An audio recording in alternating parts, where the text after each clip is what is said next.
Hello students, मैं अंजलि पयाल स्वागत करती हूं आपका आईसीटी वर्चुअल क्लास में। कैसे हैं आप सब लोग? उम्मीद करती हूं आप सब लोग अच्छे होंगे और अपनी लाइफ में बहुत बेहतर कुछ कर रहे होंगे। आज हम बात कर रहे हैं क्लास 12th की केमिस्ट्री की, जिसमें हमारा 6th चैप्टर चल रहा था। हम जनरल प्रोसेसेस एंड प्रिंसिपल्स की बात कर रहे थे, किसके लिए? एक्सट्रैक्शन ऑफ मेटल, यानी तत्वों का आपके निष्कर्षण हो रहा था, धातुओं का निष्कर्षण हम कर रहे थे। एलिमेंट्स आपके तत्व यानी मेटल आपकी धातु, ओके, इनका निष्कर्षण करना है। कहाँ से करेंगे?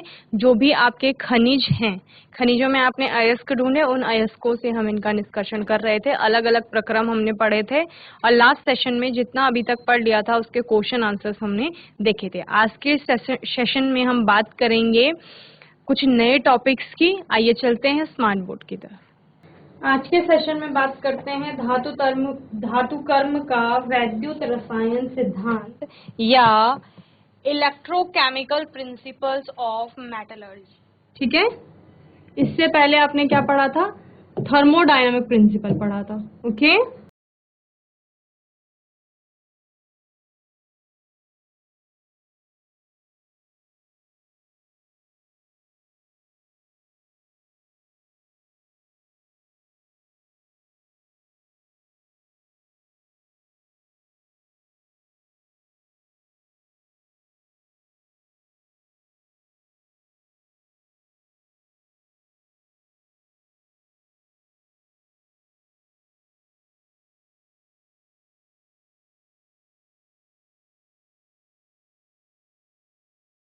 ओके, सबसे पहले हम वैद्युत रसायन की बात करते हैं। वैद्युत रसायन क्या कहता है? इलेक्ट्रिकल एनर्जी किसमें चेंज हो रही है आपकी? केमिकल एनर्जी में जहां पर चेंज हो रही है वहीं पर वैद्युत रसायन आपका वर्ड आता है। Okay, in electrolysis metal ions in solution or molten form are reduced or by adding some reducing element. ठीक है, इलेक्ट्रोलाइसिस में होता क्या है? इलेक्ट्रोकेमिकल प्रिंसिपल की बात कर रहे हैं तो यहाँ पर हो रहा होगा इलेक्ट्रोलिसिस। ओके, इलेक्ट्रोलिसिस कह रही है मेटल्स आयन इन सॉल्यूशन और मोल्टन फॉर्म। क्या लिया जा रहा है? सॉल्यूशन या मोल्टन फॉर्म लिया जा रहा है आपके मेटल आयंस का। आर रिड्यूस्ड, क्या हो रहे हैं? अपचयित हो रहे हैं। और अपचयित किस वजह से हो रहे हैं?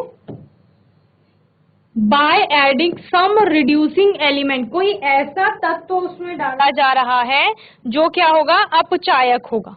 ठीक है, और रिड्यूसिंग एलिमेंट करता क्या है? रिड्यूसिंग एलिमेंट या एजेंट जिसे आप कहते हैं वो करता क्या है? वो आपका खुद तो ऑक्सीडाइज हो रहा होगा, लेकिन वो दूसरे वाले एलिमेंट को क्या करता है? रिड्यूस करता है। ओके, तो इस तरीके से हम यहाँ पर ये देखते हैं। और साथ ही किसकी बात होती है? ऑक्सीडेशन और रिडक्शन की बात होती है कि यहाँ पर क्या हो रहा है? सोल्यूशन मोल्टन का जो रिडक्शन होता है, ठीक है, उसके लिए इलेक्ट्रोलिसिस या रिड्यूसिंग एजेंट जो आपने ऐड किया जा रहा है वो क्या होंगे? वो आपके ऑक्सीडेशन और रिडक्शन दोनों दिखा रहे हैं। ऑक्सीडेशन क्या कहता है आपका? ऑक्सीडेशन कहता है जनरली कि वहां पे ऑक्सीजन जुड़ रही है और आपकी हाइड्रोजन हट रही है। इसके अलावा ऑक्सीडेशन क्या होता है? इसके अलावा ऑक्सीडेशन कहता है कि कोई भी एलिमेंट में क्या हो रहा है? आपका लॉस ऑफ इलेक्ट्रॉन हो रहा है। ठीक है, यानी इलेक्ट्रॉन वहां पर पे क्या हो रहे हैं? हट रहे हैं, या आप क्या कहेंगे कि कोई तत्व इलेक्ट्रॉन्स को क्या कर रहा है? त्याग कर रहा है उनका, या उनका डोनेट कर रहा है। ठीक है, और इसी के ठीक विपरीत क्या होगा? रिडक्शन में होगा। वैसे आप रिडक्शन में क्या कहते हैं कि ऑक्सीजन हट रही है या हाइड्रोजन जुड़ रही है, लेकिन यहाँ पर आप क्या कहेंगे? जहां पर भी गेन ऑफ इलेक्ट्रॉन हो रहा है वो आपका क्या दिखाता है? रिडक्शन दिखाता है। ओके, ये चल रहा है। ओके, चलिए जल्दी से नोट करिए इस पॉइंट को, इम्पॉर्टेंट है ये। इसी के बेस पे आपको फिर जैसे केमिकल रिएक्शन आती है आपके पास तो वहां पर सीधा दे दिया जाता है रिएक्शन लिख के। अब बताइए कि ऑक्सीडेशन हो रहा है या रिडक्शन हो रहा है? ना तो वहां पे ऑक्सीजन जुड़ रही होगी, ना हाइड्रोजन हट रही होगी। ना हाइड्रोजन जुड़ रही होगी, ऑक्सीजन हट रही होगी, फिर भी आपको बताना है कि ऑक्सीडेशन है या रिडक्शन है। ओके, चलिए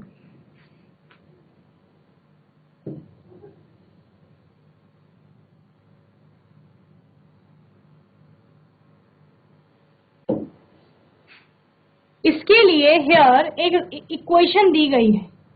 इलेक्ट्रोकेमिस्ट्री में आप एक इक्वेशन पढ़ते हैं, वो समीकरण क्या है, delta G naught is equal to minus N E naught F. Okay, यहाँ पर ये इक्वेशन क्या बता रही है आपको, ये बता रही है कि जो भी आपने सोल्यूशन लिया है, जिसको आप सॉल्ट सोल्यूशन कह रहे हैं मेटल का, वो सॉल्ट सोल्यूशन कैसा है, वो सॉल्ट सोल्यूशन आपका या तो सोल्यूशन के रूप में है या फिर मोल्टन फॉर्म में है, यानी कि गलित अवस्था में है। ठीक है, और उसमें कोई क्या मिलाई जा रही है, मेटल मिलाई जा रही है। वो क्या कर रही है, वो रिड्यूस कर रही है।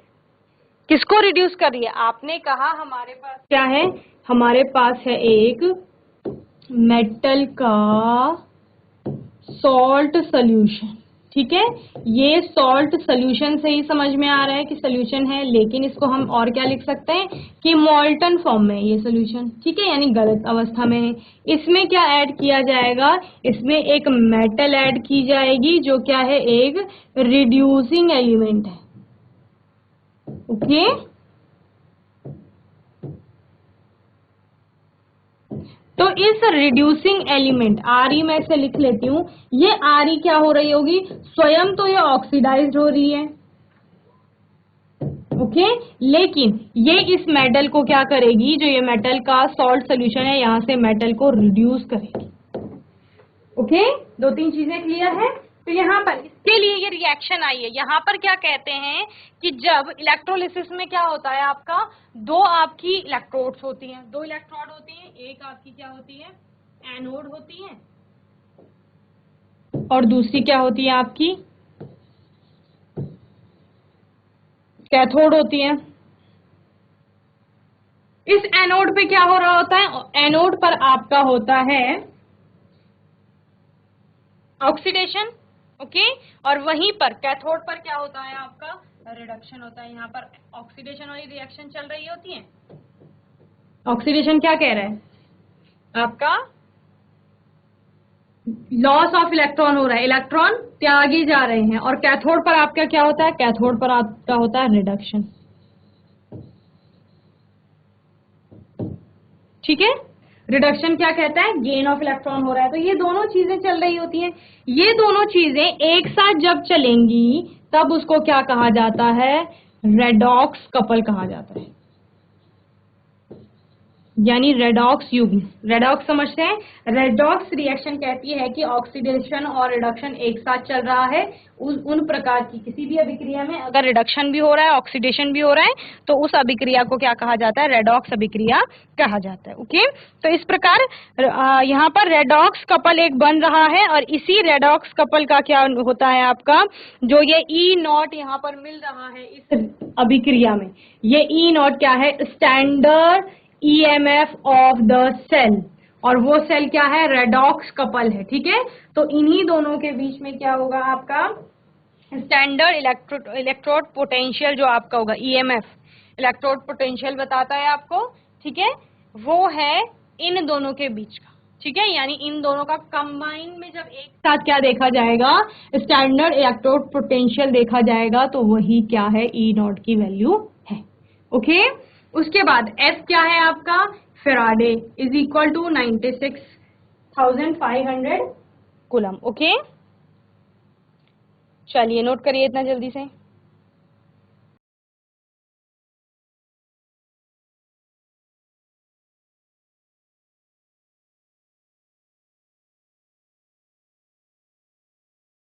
चलिए रिएक्शन देख लेते हैं, ऑक्सीडेशन के लिए रिएक्शन देखते हैं। सपोज कहीं पर ऑक्सीडेशन हो रहा है। ठीक है, ऑक्सीडेशन किस पे हो रहा है, अभी हमने बताया एनोड पे हो रहा है। ठीक है, और ऑक्सीडेशन का मतलब क्या है, लॉस ऑफ इलेक्ट्रॉन। ठीक है, उसके लिए एक रिएक्शन देख लेते हैं। उसके लिए रिएक्शन है आपका, आयरन है, ये आयरन क्या करता है, Fe2+ बनाता है। Fe2+ का मतलब क्या है कि इसने 2 इलेक्ट्रॉन किसी को दे दिए हैं, इस तरीके से। ठीक है, ये समझ गए। दूसरा हो रहा है आपका रिडक्शन। रिडक्शन किस पर होगा, कैथोड पर होगा। ये रिडक्शन हो रहा है,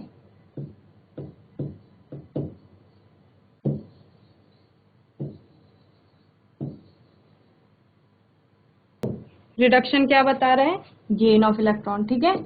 Cu2+ था, इसको क्या हुआ, इसको 2 इलेक्ट्रॉन मिले और इसने क्या बना लिया, आपका Cu बना लिया, ठीक है। ये आपकी 2 रिएक्शन हो रही है। दोनों रिएक्शन में आपको ऑक्सीडेशन और रिडक्शन दिख रहा है। एनोड पर आपका ऑक्सीडेशन हो रहा है और कैथोड पर रिडक्शन हो रहा है, ठीक है। यहाँ पर बात करेंगे E0 की वैल्यू की, कि E0 की वैल्यू है क्या। E0 की वैल्यू कहती है कि जो E की वैल्यू है, यानी कि जो स्टैंडर्ड EMF है या EMF इलेक्ट्रो, जिसको आप क्या कह रहे हैं, स्टैंडर्ड इलेक्ट्रोड पोटेंशियल कह रहे हैं। तो इलेक्ट्रोड पोटेंशियल E की वैल्यू, इसके लिए एनोड के लिए लिख लेते हैं सपोज EA, ओके।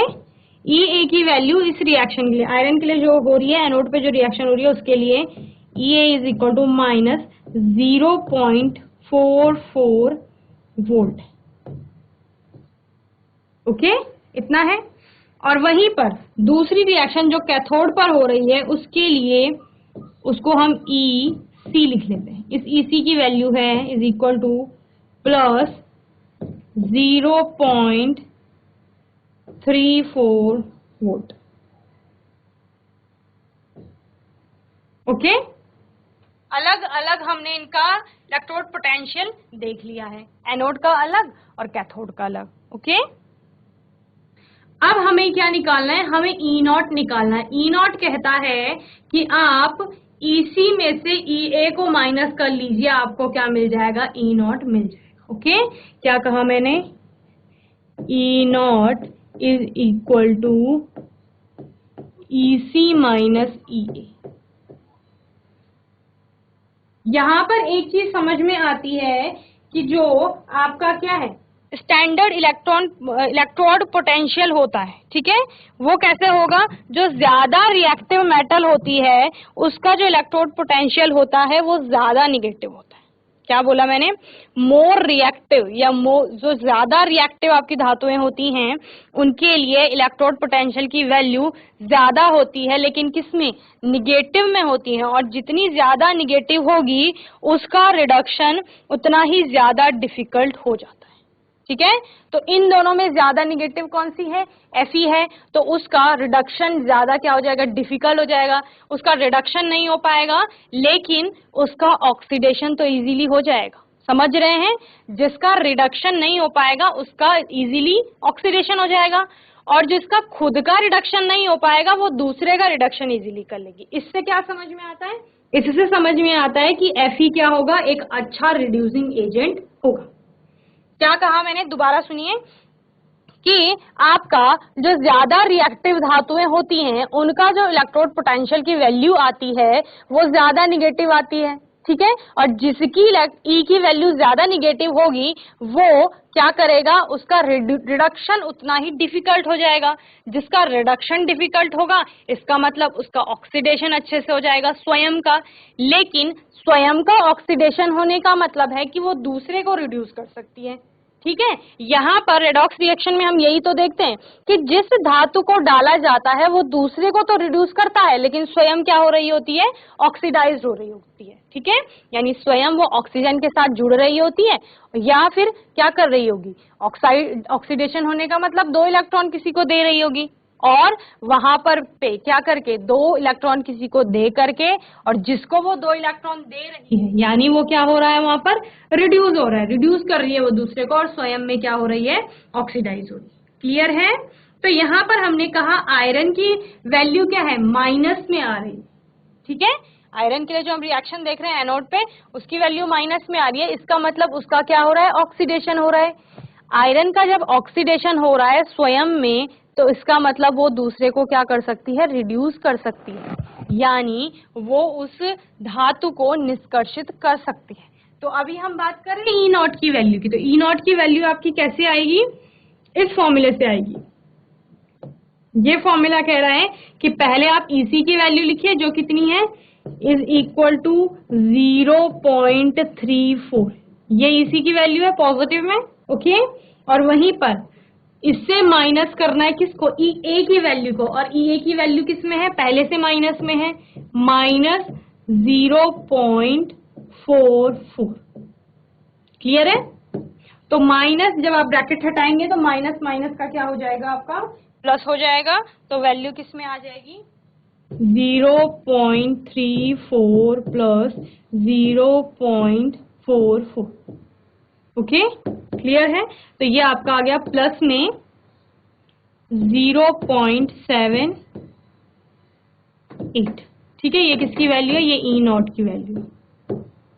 तो ई नॉट की वैल्यू अब किस में आ रही है, पॉजिटिव में आ रही है। ई नॉट की वैल्यू पॉजिटिव में आने का मतलब क्या है, अब इस रिएक्शन में आपका क्या हो रहा है, जो आयरन है वो कॉपर को क्या कर सकती है, रिड्यूस कर सकती है। समझ रहे हैं? चलिए जल्दी से नोट कीजिए।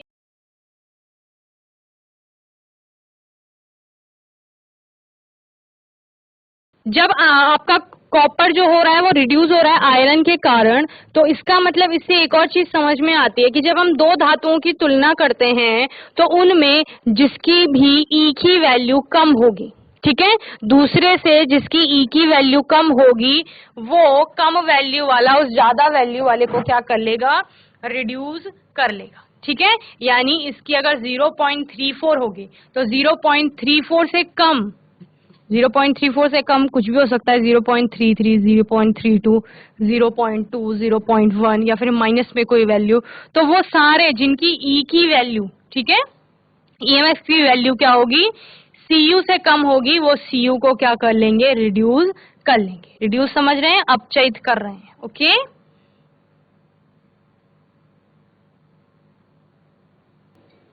चलिए इनके लिए अगर एक कंबाइंड रिएक्शन देखेंगे तो वो क्या कहेगी, वो कहेगी Cu2+ में आपने Fe ऐड किया, तो Fe ऐड करके क्या हो रहा है, यानी Cu2+ को क्या किया जा रहा है, रिड्यूस किया जा रहा है। और किसके द्वारा किया जा रहा है, एक रिड्यूसिंग एलिमेंट आपने डाला, और वो रिड्यूसिंग एलिमेंट क्या है, आपका आयरन है। ठीक है, आयरन कॉपर को रिड्यूस कर रहा है और सेम टाइम में क्या हो रहा है, खुद ऑक्सीडाइज हो रहा है। ओके, और कॉपर क्या हो रहा है, आपकी रिड्यूस होकर के Cu बना रही है, और वहीं पर ये आयरन स्वयं में ऑक्सीडाइज होकर के कॉपर को रिड्यूस करके Fe2+ बना रहे हैं।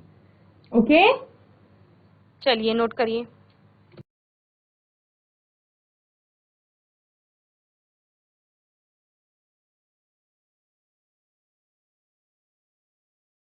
चलिए आगे देखते हैं। ई क्लियर है सबको?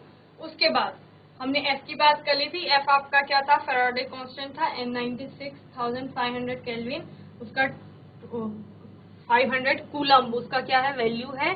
और वहीं पर डेल्टा जी नॉट क्या है, change in standard gives energy या गिव्स फ्री एनर्जी भी जिसे आप कहते हैं। ओके, चलिए, more reactive metals have large negative values of electrode potential. यही तो बोला हमने, जो ज्यादा अभिक्रियाशील होंगी उनका जो इलेक्ट्रोड पोटेंशियल की वैल्यू होगी वो ज्यादा होगी, लेकिन किसमें, निगेटिव में ज्यादा होगी। Okay, so there reduction is difficult, तो उनका रिडक्शन क्या हो जाएगा, डिफिकल्ट हो जाएगा।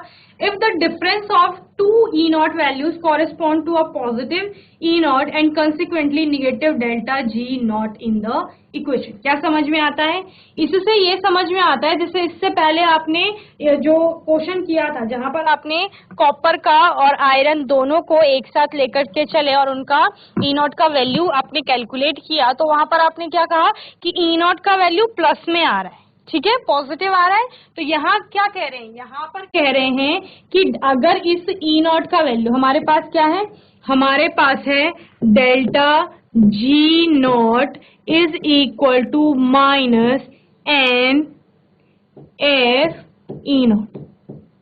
ठीक है, तो यहाँ पर एन एफ को देखा जाए अगर ये दोनों, तो इन दोनों की वैल्यू तो आपकी पॉजिटिव में ही आएगी, तो इन पे ज्यादा आपका फर्क पड़ेगा नहीं। तो डेल्टा जी किस पर डिपेंड करेगा, डेल्टा जी नॉट डिपेंड करेगा आपका इस पर, ई नॉट पर डिपेंड करेगा, जो कि माइनस में है ऑलरेडी। और अगर आपका डेल्टा जी नॉट का वैल्यू किस में आएगा, ये जी नॉट का वैल्यू आपको किस में चाहिए, निगेटिव में चाहिए। अगर आपका ई नॉट का वैल्यू किस में आता है, पॉजिटिव में आता है, तो आपका डेल्टा जी नॉट का वैल्यू भी किस में आएगा, नेगेटिव में आएगा, ठीक है। इफ ई नॉट पॉजिटिव है दैट मीन्स कि डेल्टा जी क्या आएगा, निगेटिव आएगा। लेकिन अगर वहीं पर if E naught is equal to negative, अगर if E naught is negative, अगर आपका ई नॉट क्या है, निगेटिव है, तो उस केस में क्या हो जाएगा, उस केस में आपका डेल्टा जी नॉट क्या हो जाएगा, ये पहले से नेगेटिव का साइन यहाँ है और ई की वैल्यू भी क्या है, निगेटिव में है, तो निगेटिव निगेटिव यानी डेल्टा जी क्या हो जाएगी आपकी, विल बी पॉजिटिव। लेकिन आपने क्या कहा था, आपने कहा था कि रिएक्शन कराने के लिए, रिडक्शन के लिए आपको डेल्टा जी किस तरह से चाहिए, ऋणात्मक में चाहिए। तो डेल्टा जी को ऋणात्मक में लाने के लिए आपका ई नॉट की वैल्यू कैसी होनी चाहिए, पॉजिटिव होनी चाहिए। तो ये वाला पार्ट होना चाहिए, ओके, ये वाला नहीं, यहां पर रिएक्शन पॉसिबल नहीं है आपकी, ओके, क्लियर है।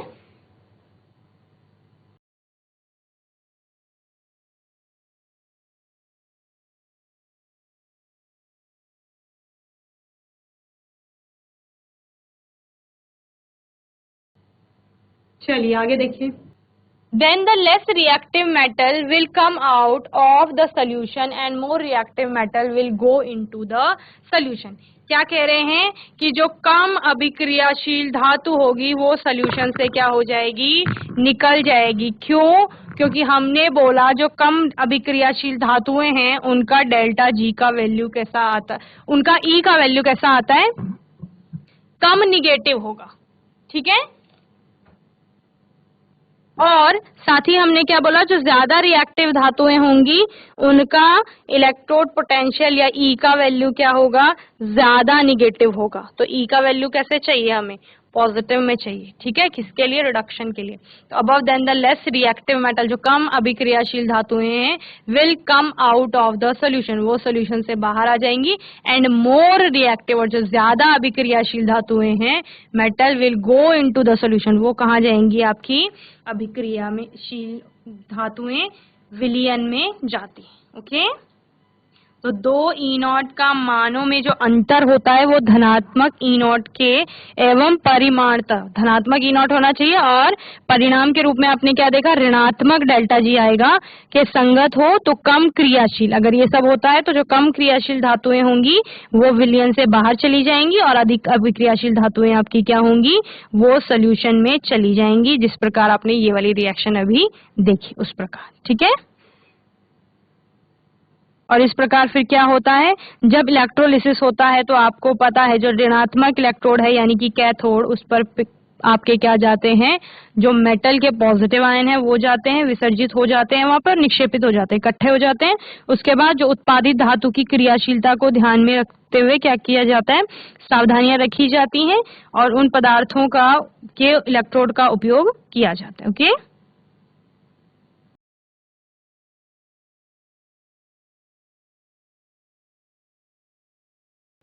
चलिए आगे देखते हैं। एग्जाम्पल, मेटलर्जी ऑफ एल्यूमिनियम, ठीक है, एल्यूमिनियम की बात की जा रही है यहाँ पे, उसका क्या करना है, धातु कर्म करना है। Purified Al2O3 is mixed with, क्या होता है, Al2O3 जो आपका क्या है, बॉक्साइट से एल्यूमिना आपने प्राप्त किया है, ठीक है, mixed with sodium aluminium fluoride और calcium fluoride. Sodium aluminium fluoride जो आपका क्रायोलाइट कहलाता है, और क्या कहा मैंने, Na, जो आपका क्या है, Na3AlF6 है,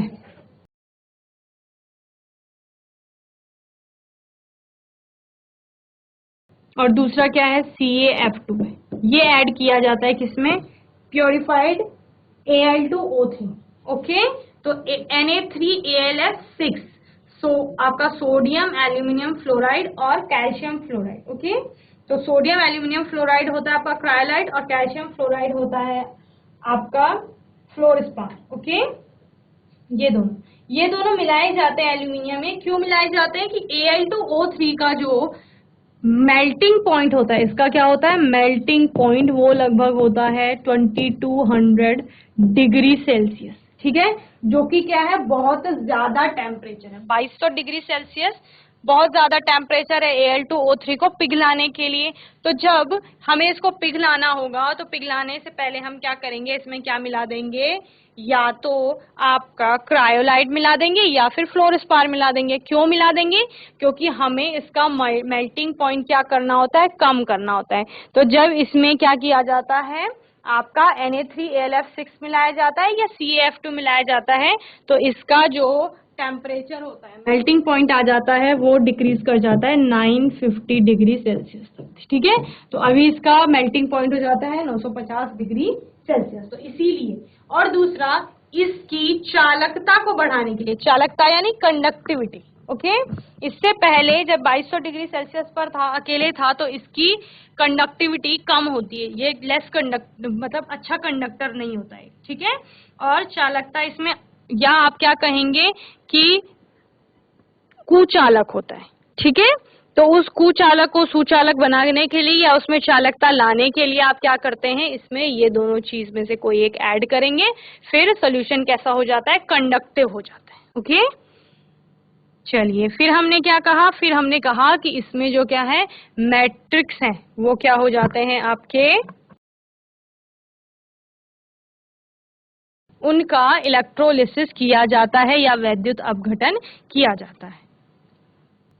इस प्रकार से आपकी रिएक्शन चल रही है। ठीक है, तो ये कार्बन कहाँ से आया, यहाँ पर क्या होता है कि कार्बन की परत युक्त एक स्टील का बर्तन लिया जाता है। ठीक है, स्टील का कोई वेसल होगा जिसमें कार्बन की लेयरिंग की गई होगी, जो कि यहाँ पर किसका काम करता है, कैथोड का कार्य करता है, और ग्रेफाइट यहाँ पर किसका काम करती है, एनोड के रूप में उपयोग में लेते हैं ग्रेफाइट को। ओके, तो आपका जो अभिक्रिया होगी वो किस प्रकार होगी, 2Al2O3 प्लस 3C कार्बन के साथ रिएक्ट करके क्या बना देगा, कार्बन डाइऑक्साइड बना देगा, और एल्यूमिनियम आपकी क्या हो गई, अलग हो गई। तो कार्बन ने क्या किया, यहाँ पर रिडक्शन का काम किया, किसके, एल्यूमिना को। तो एल्यूमिना को रिड्यूस कर लिया, और इसी वैद्युत अपघटन की विधि को क्या कहा जाता है, हॉल हेराल्ड प्रोसेस भी आपका कहा जाता है। ठीक है, तो कभी कभी पूछा जाता है कि हॉल हेराल्ड प्रोसेस क्या है, तो यही है।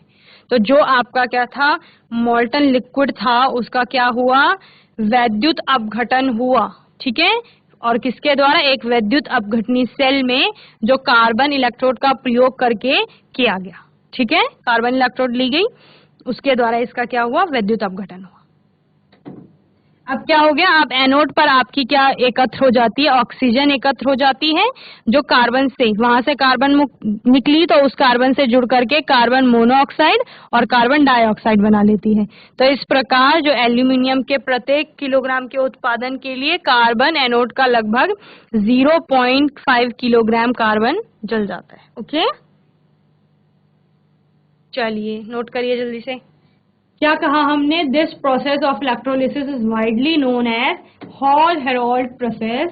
Steel cathode and graphite anode are used. The graphite anode is useful here for the reduction of oxide to the metal. Okay,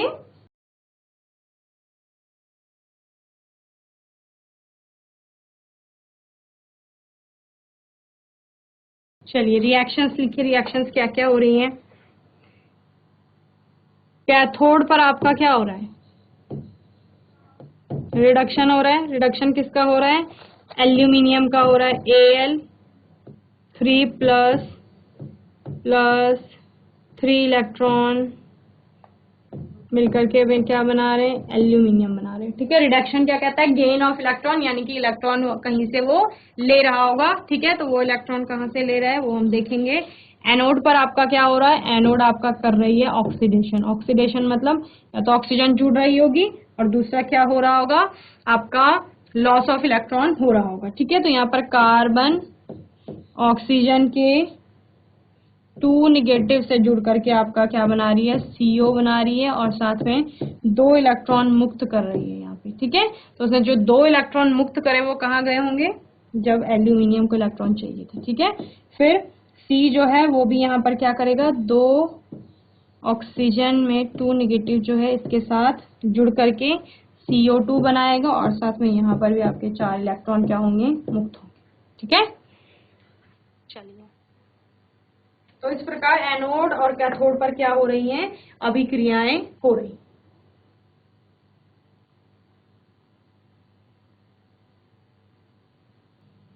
चलिए, the electrolysis of the molten mass is carried out in an electrolytic cell using carbon electrode. ठीक है, चलिए जल्दी से इसको देख लीजिए एक बार कि किस तरह से इसका स्ट्रक्चर आता है आपका।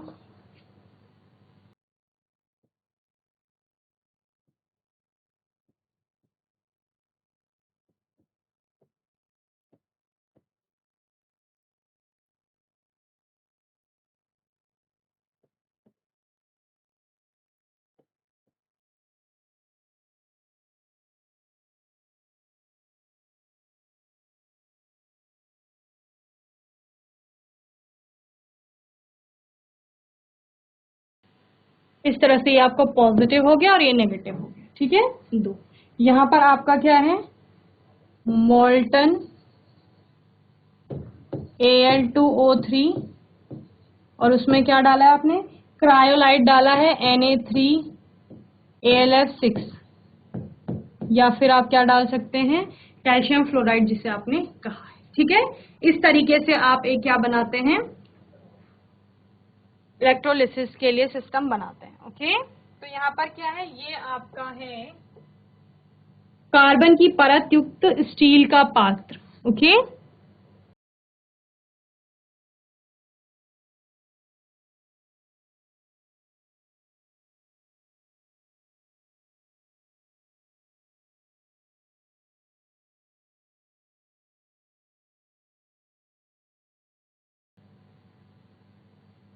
यहां से आपका क्या निकल रहा है, एल्यूमिनियम निकल रहा है।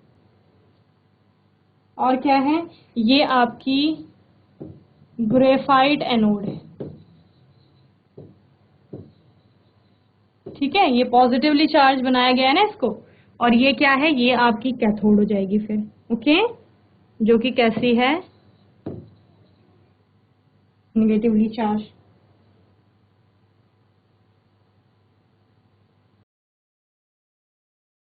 यहां पर आपको नीचे क्या प्राप्त हो जाती है, मोल्टन एल्यूमिनियम।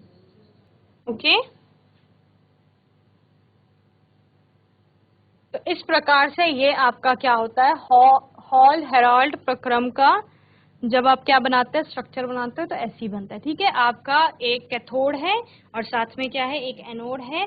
आपने क्या कहा, जो हमारा कैथोड है वो कैसा है, कार्बन की परत युक्त स्टील का एक पात्र है। तो ये पूरा आपका क्या हो गया, ये आपका एक पात्र हो गया जिस पर हमने क्या बोला, कैथोड स्टील, जो स्टील वेसल है विद कार्बन लेयर, कार्बन की परत युक्त एक स्टील का बर्तन है। ओके, वहीं पर हमने क्या बोला, इसमें आपका क्या लगाया गया है, ये एनोड बनाई गई है जो कि क्या है, आपकी ग्रेफाइट की क्या हो गई, ग्रेफाइट की इलेक्ट्रोड्स बनाई गई हैं। तो ये ग्रेफाइट है, ये सारी ग्रेफाइट्स की है। ठीक है, जो ये ऊपर ब्लैक कलर का लगा है ये वाला पार्ट, ये आपका कॉपर का क्लैंप होता है।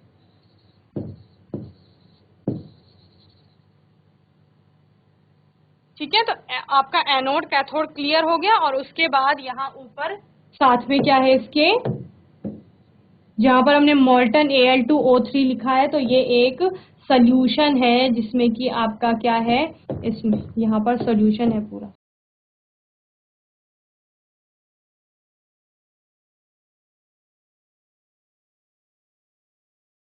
जिसमें Al2O3 और क्रायोलाइट मिलाया गया है इस सोल्यूशन से। बाद में यहाँ एल्यूमिनियम नीचे ये मोल्टन फॉर्म में आपको एल्यूमिनियम मिल रही है, और ये निकासी के द्वारा यहाँ से फिर बाहर निकल रहा है।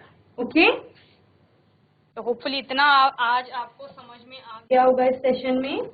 तो यहाँ पर हमने क्या पढ़ा, यहाँ पर हमने आपका वैद्युत रसायन सिद्धांत पढ़ा धातु कर्म के लिए, जिसमें हमने समझा कि आपका ई नॉट क्या है, डेल्टा जी के साथ उसका रिलेशन क्या है, किस तरह से कम अभिक्रियाशील और ज्यादा अभिक्रियाशील धातुओं के लिए वो डिपेंड कर रहा है डेल्टा जो आपकी ई की वैल्यू पर है। और साथ ही हमने क्या कहा, एल्यूमिनियम के निष्कर्षण की बात की, जिसमें हॉल हेराल्ड प्रोसेस हमने पढ़ा। ओके, ये इंपॉर्टेंट है, आपके क्वेश्चन में एग्जाम में आता है ये क्वेश्चन, तो आपको ये करना है। ओके।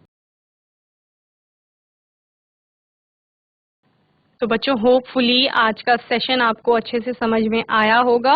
वैद्युत रसायन सिद्धांत की बात की है धातु कर्म के लिए, जहां पर एल्यूमिनियम का निष्कर्षण देखा और जिस विधि से देखा, जिस प्रक्रम से देखा, उसको आपने कहा हॉल हेरोल्ड प्रक्रम। ओके, इसको अच्छे से रिवाइज करेंगे, फिर आने वाले सेशन में इसी तरह का कोई नया टॉपिक लेकर आएंगे। और तब तक के लिए ICT वर्चुअल क्लास से जुड़ने के लिए धन्यवाद।